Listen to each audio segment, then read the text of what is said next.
Good morning. Today I'd like to tell you a little story, and it's a story about a man who is in the garden one day, and he notices a chrysalis. You know, when a butterfly goes from being a caterpillar to a butterfly, and he's been watching this chrysalis for a while, and he notices one day that the caterpillar is starting to come out, starting to emerge from the chrysalis, and he sees a tiny hole where the caterpillar's working its way through, like to get out of the chrysalis, and it's like a sack that the caterpillar goes into and creates around itself, and it goes in there to transform and become a butterfly. And so he comes back later in the day, and it's still really struggling. The butterflies, can't get out because it's stuck in there. And so he's a kind-hearted man and really well-meaning. So what he does is he goes back into his house and he fetches out a pair of scissors. And he says, well, look, I'm going to help this butterfly. So he goes back and makes a couple of little snips on the outer shell of the chrysalis to make it easier for the butterfly to get out. And he feels really pleased with himself because he wants to help.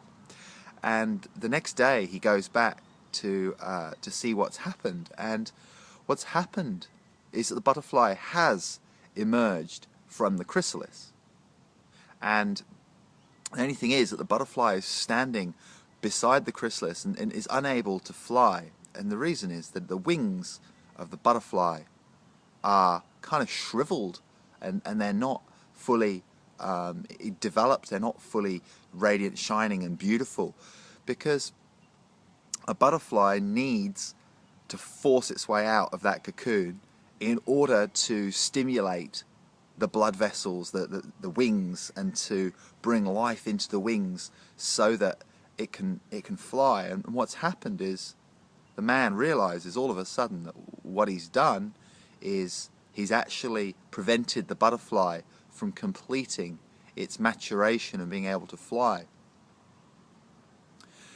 So the story is all about rescuing people. So it's very tempting when you or I see someone who's struggling to want to go and help them. And it's a very human thing to want to help another human being that's in distress. But what if the challenges that someone was going through, what if those challenges were actually the challenges they needed in order to make them stronger?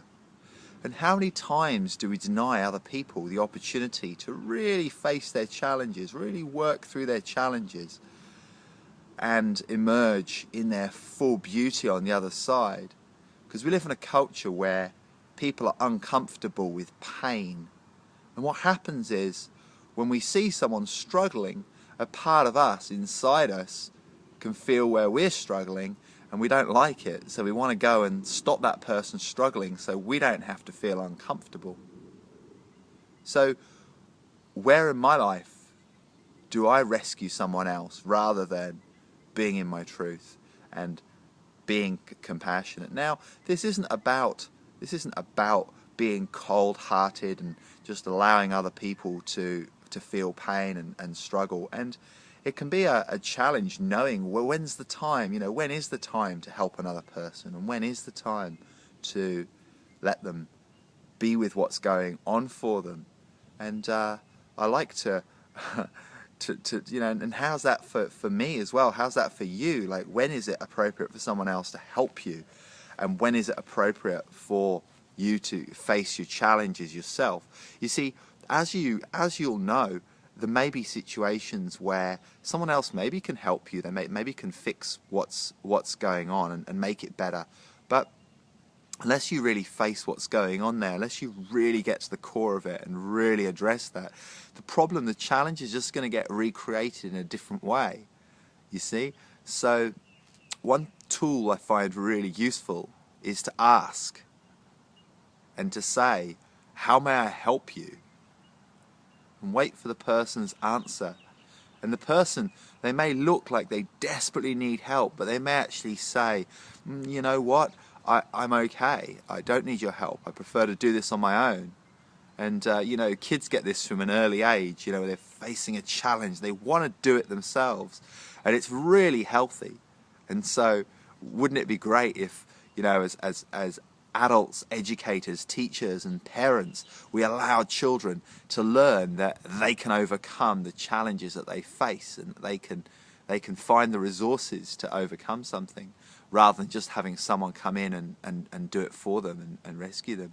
And you know, this is I don't have kids, but I guess I've had lots of challenges when I was growing up, just things as a kid. And you know, each challenge, each time you go through a challenge, you get stronger and you grow and you develop your resourcefulness. So it's something to think about.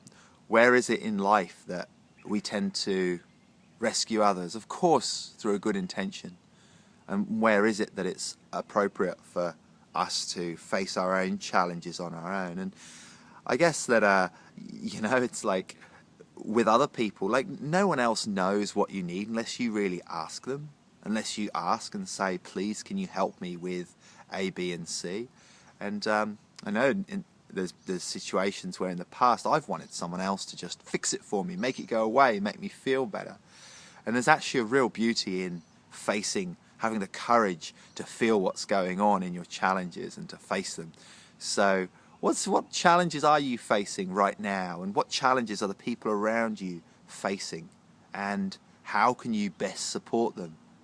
Is it really appropriate for you to go in and help, or is it appropriate for you to lovingly witness and say to that person, I know you have the resources inside you to deal with this?